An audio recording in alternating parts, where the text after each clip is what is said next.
Ó Mãe Santíssima, intercedei por nós para que possamos bem compreender os ensinamentos de vosso Divino Filho, nosso Senhor e Salvador Jesus Cristo, e as explicações dos pais da Igreja. Ó Virgem Imaculada, ofereço-vos este trabalho e peço que abençoais aqueles que o ouvirem, e que seja para a maior honra e glória de Deus. Amém. Senhor onipotente, purificai o meu coração e os meus lábios. Vós, que purificastes os lábios do profeta Isaías com carvão em brasa, e dignai-vos, por tal modo, purificar-me com a vossa misericórdia, para que possa dignamente anunciar o vosso santo Evangelho. Por Jesus Cristo nosso Senhor. Amém. Senhor, abençoai-me. Que o Senhor resida no meu coração e nos meus lábios, para que anuncie digna e convenientemente o seu Evangelho. Amém. Evangelho de Nosso Senhor Jesus Cristo, segundo São Lucas. Má acolhida num povoado da Samaria. Quando se completaram os dias de sua assunção, ele tomou resolutamente o caminho de Jerusalém e enviou mensageiros à sua frente. Estes puseram-se a caminho e entraram num povoado de samaritanos, a fim de preparar-lhe tudo. Eles, porém, não o receberam, pois caminhava para Jerusalém. Em vista disso, os discípulos Tiago e João disseram: Senhor, queres que ordenemos que desça fogo do céu para consumi-los?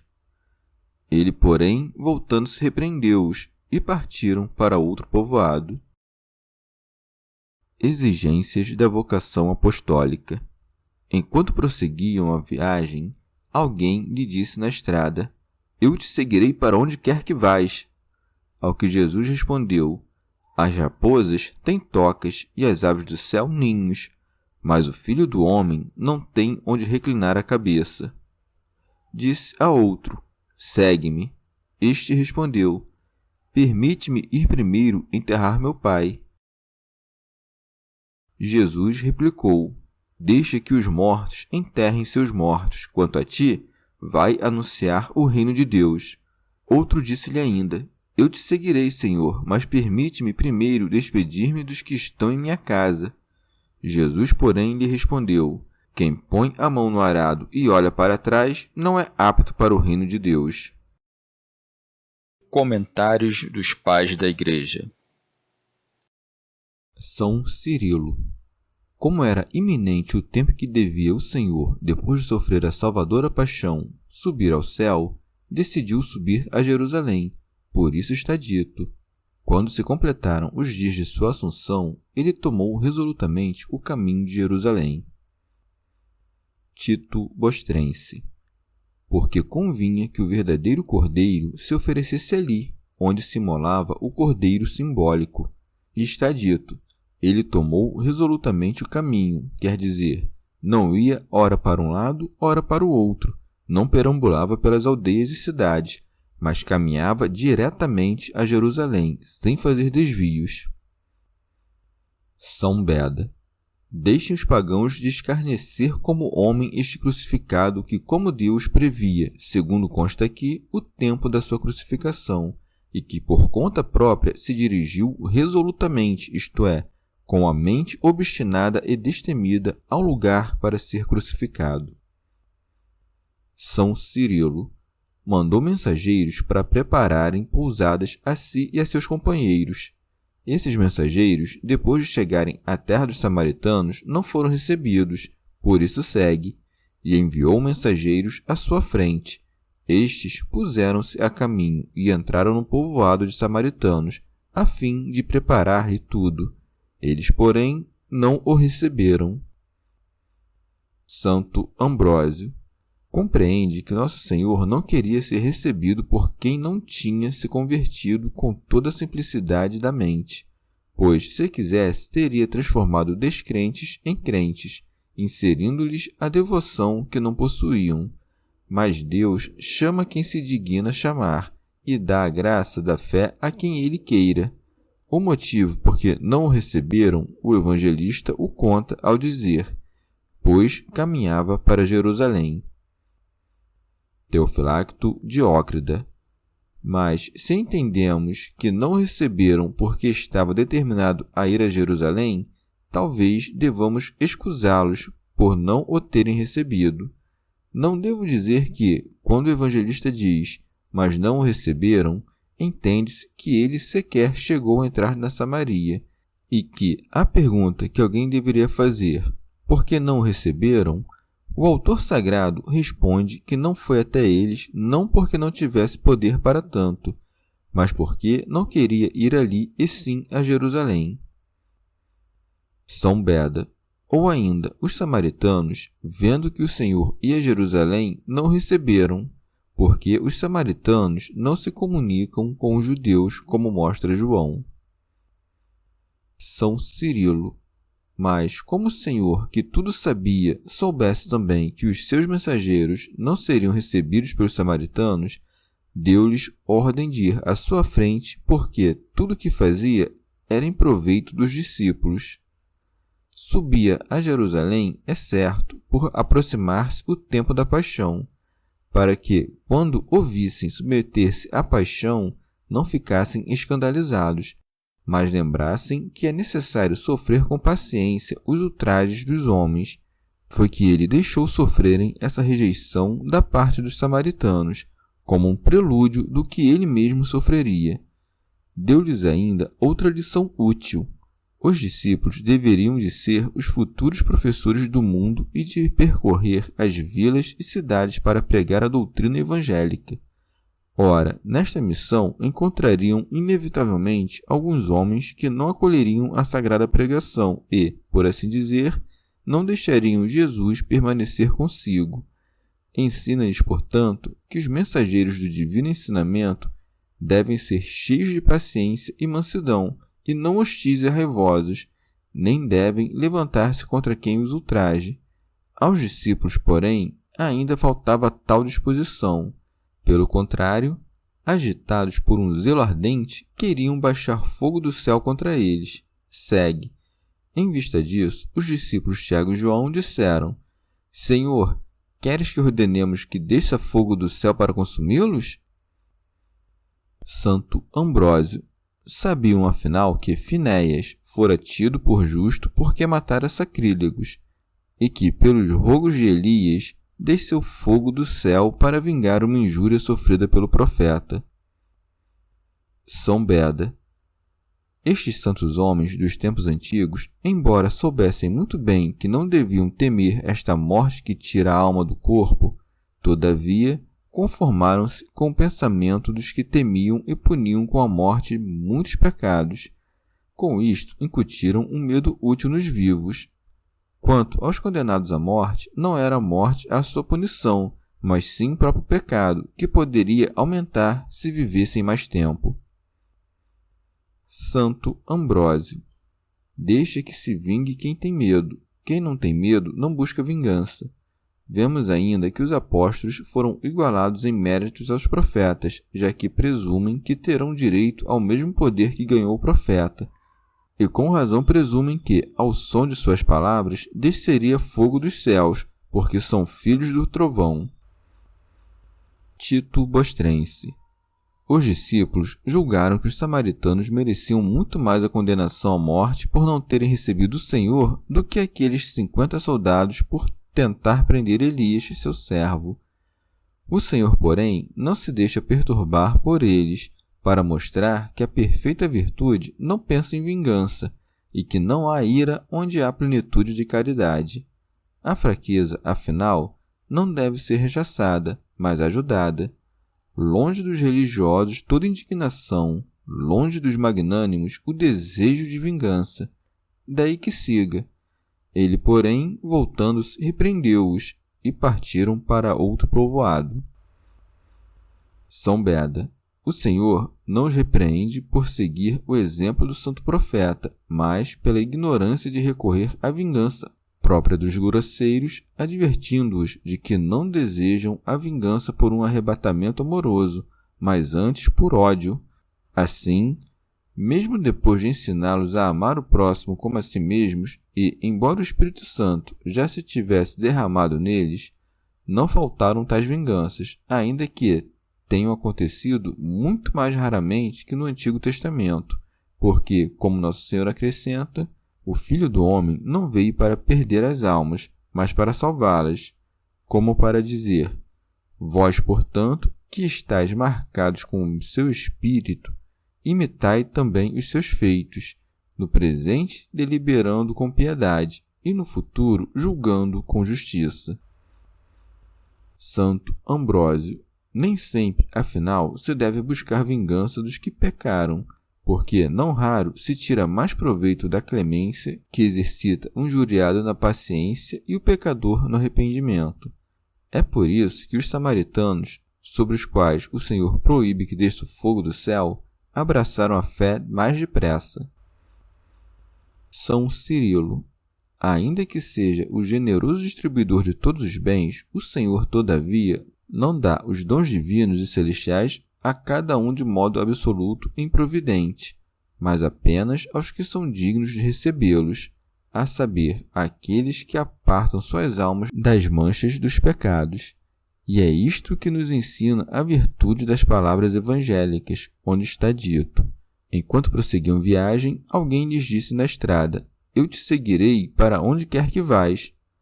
Repara, em primeiro lugar, com quanta indolência esse homem aborda Jesus e, por consequência, com quanto descaramento. Não pede simplesmente para seguir a Cristo, como fazem os outros do povo, mas salta com suas próprias forças as dignidades apostólicas. Sobre isso, diz São Paulo: e nenhum se arroga essa honra senão quem é chamado por Deus, como Arão. Santo Atanásio. Este homem teve a ousadia de se igualar ao poder incomensurável do Salvador ao dizer: eu te seguirei para onde quer que vais. Ora, é possível à natureza humana, dentro das condições em que Deus a criou, seguir o Salvador para ouvir-lhe a doutrina. Não é possível, no entanto, persegui-lo aonde quer que esteja, pois ele é incompreensível e nenhum lugar o circunscreve. São Cirilo. O Senhor tinha ainda outro motivo justo para recusar esse homem. Convinha que cada um tomasse a sua cruz para seguir o Senhor e renunciar os afetos da presente vida. E é isso que o Senhor repreende nele, não para condená-lo, mas para corrigi-lo. Por isso segue.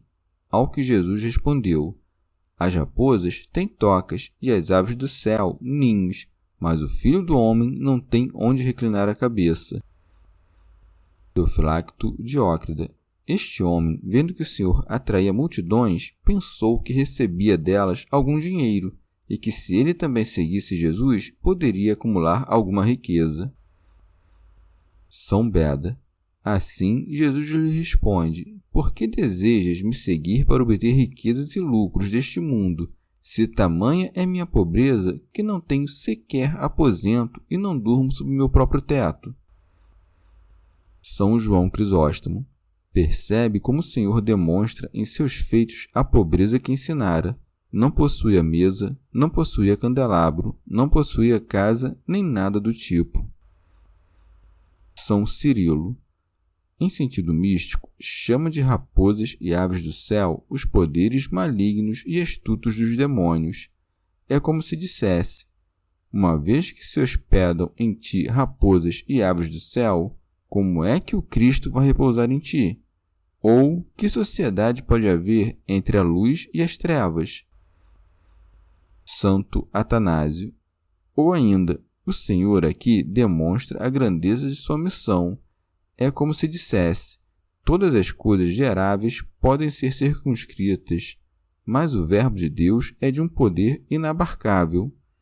Por isso não digas: eu te seguirei para onde quer que vais. Ademais, se queres tornar-te meu discípulo, abandona tudo o que é contrário à razão, pois não é impossível que quem vive na sem-razão se torne o discípulo do Verbo.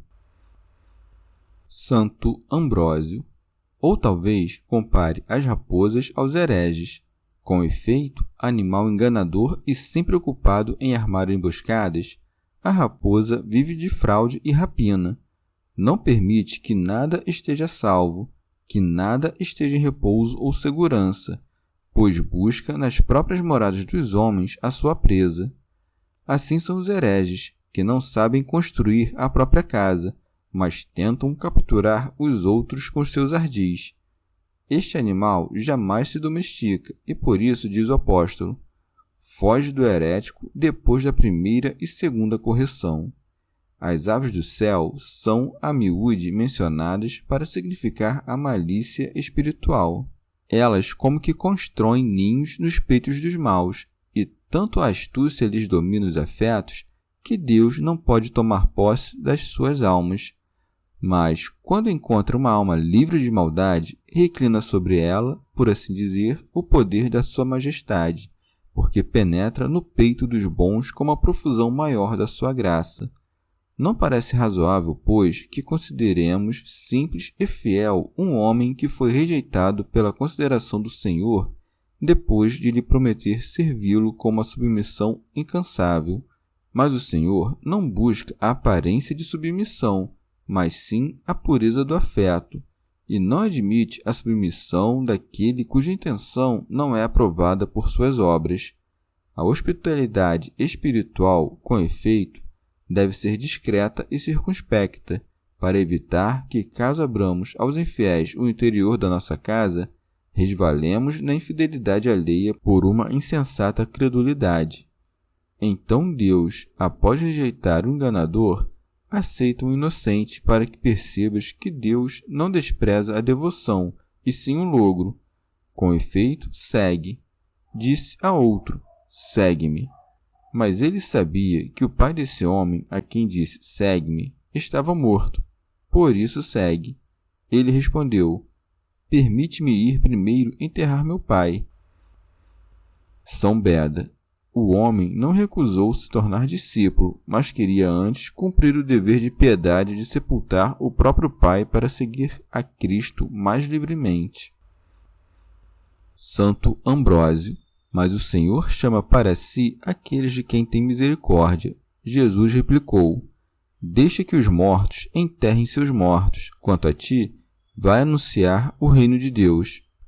Uma vez que consideramos um dever religioso sepultar os corpos dos homens, por que esse rapaz é proibido de enterrar o próprio pai, senão para que entendas que as coisas divinas devem ter prioridade sobre as humanas? O zelo do rapaz era correto, mas o impedimento que trazia era maior, pois quem divide seu zelo desvia o seu afeto, quem divide o seu cuidado adia o seu proveito. Logo, primeiro se deve cumprir o que é mais importante, assim como os apóstolos, que para não ocuparem todo o seu tempo com a distribuição de esmolas, estabeleceram ministros para os pobres. São João Crisóstomo. Porém, o que é mais necessário do que o funeral do pai? O que é mais fácil, já que não levaria muito tempo? Com isto, nos ensina que não devemos empregar inutilmente nenhum tempo, ainda que 1000 circunstâncias nos forcem a tanto. Pelo contrário, a todas as coisas necessárias devemos preferir as espirituais. O diabo está sempre a postos, procurando alguma passagem à nossa alma e serve-se do menor descaso que encontre para gerar uma grande pusilanimidade. Santo Ambrósio. Não é que ele tenha sido proibido de sepultar o pai, mas os deveres do parentesco são menos importantes que os da piedade para com Deus. O cumprimento daqueles deve ser deixado aos co-herdeiros. Aos restantes se confiam estes. Mas como podem os mortos enterrar seus mortos, a não ser que entendamos morte aqui em 2 sentidos, uma natural e a outra do pecado? Há ainda uma terceira morte, em que morremos para o pecado, mas para Deus vivemos. São João Crisóstomo. Com a expressão seus mortos, Nosso Senhor dá a entender que este morto não lhe dizia respeito, porque, segundo penso, ele morreu nas fileiras dos infiéis. Santo Ambrósio. Ou ainda, como a garganta dos ímpios é um sepulcro aberto, o Senhor prescreve abolir a memória deles, cujo mérito todo morre junto com o corpo, e não tenta dissuadir o rapaz de cumprir o dever da piedade filial, mas sim afastar um fiel da sociedade com um infiel. Com estas palavras, não lhe veda o cumprimento de um dever, mas antes alude a um mistério da religião, isto é, que no futuro não haverá comunidade entre nós e os povos mortos. São Cirilo. Ou ainda, o pai era avançado em idade. O filho pensava que faria um ato honrado propondo-se a observar a piedade que lhe devia segundo o mandamento: honra teu pai e tua mãe. Por isso, ao ser chamado ao serviço evangélico e ouvir do Senhor, segue-me, pede-lhe tempo bastante para sustentar seu velho pai enquanto vivesse, dizendo: permite-me ir primeiro enterrar meu pai. Não pedia permissão para sepultar o pai já falecido. Cristo não teria impedido de fazer isso. Mas, por sepultar, queria dizer sustentar o pai na sua velhice até a hora de sua morte. O Senhor, porém, lhe diz: deixa que os mortos enterrem seus mortos, pois havia outros membros da família que poderiam desempenhar essa função, todos eles mortos, parece-me, porque ainda não tinham aceitado a fé em Cristo. Aprende desta passagem que a piedade que nos prende a Deus deve ser preferida ao amor aos pais. A estes devemos oferecer reverência, porque por eles fomos gerados. Mas o Deus de todas as coisas levou-nos a ser quando ainda não éramos. Já os pais foram os ministros que nos introduziram ao ser. Santo Agostinho. Essa, portanto, é a resposta do Senhor ao homem a que dissera: segue-me. Então, sem que ninguém o chame, outro discípulo coloca-se entre os dois, daí que siga. Outro disse-lhe ainda: eu te seguirei, Senhor, mas permite-me primeiro despedir-me dos que estão em minha casa. São Cirilo. A determinação desse homem é digna de imitação e de louvor, mas quando pede para dizer adeus aos que da sua casa despedindo-se deles, mostra como está dividido entre eles e o Senhor e que ainda não tomara essa resolução firmemente, porque querer consultar seus parentes que eram contrários à sua decisão indica uma alma ainda vacilante, e é por isso que o Senhor desaprova seu propósito. Segue. Jesus, porém, lhe respondeu: quem põe a mão no arado e olha para trás não é apto para o reino de Deus. Põe sua mão no arado quem se decide a segui-lo com plena disposição de espírito. Olha para trás quem pede prorrogações para ter a oportunidade de voltar para casa e deliberar com seus parentes. Santo Agostinho. É como se o Senhor lhe dissesse: o nascente te chama e tu cuidas do poente? São Beda. Além disso, pôr as mãos no arado, usando-se dele como instrumento de compunção, é abrandar a dureza do coração, com a madeira e o ferro da paixão do Senhor, e fendê-lo para plantar as sementes de boas obras. Quem, tendo começado a cultivar a terra, lança com a mulher de Ló um olhar de afeto ao que deixou para trás, é privado da recompensa do reino vindouro. Expositor grego. O relance frequente ao que deixamos para trás acaba pela força do costume nos fazendo voltar às antigas práticas, pois o uso de anos possui uma força toda sua para reter-nos. Ora, do uso não nasce um hábito e do hábito não nasce uma natureza? Remover ou alterar uma natureza é difícil, pois mesmo que com muita força se curve um pouco, depressa volta à forma que tinha antes. São Beda. Se um discípulo disposto a seguir o Senhor é repreendido apenas porque quer se despedir dos de sua casa, o que será daqueles que, a troco de nada, fazem frequentes visitas às casas dos que deixaram para trás no mundo? Chegamos ao fim de mais um dia de comentários da Catena Áurea. Muito obrigado por ficarem até aqui, que Nossa Senhora derrame suas graças sobre nós e até amanhã.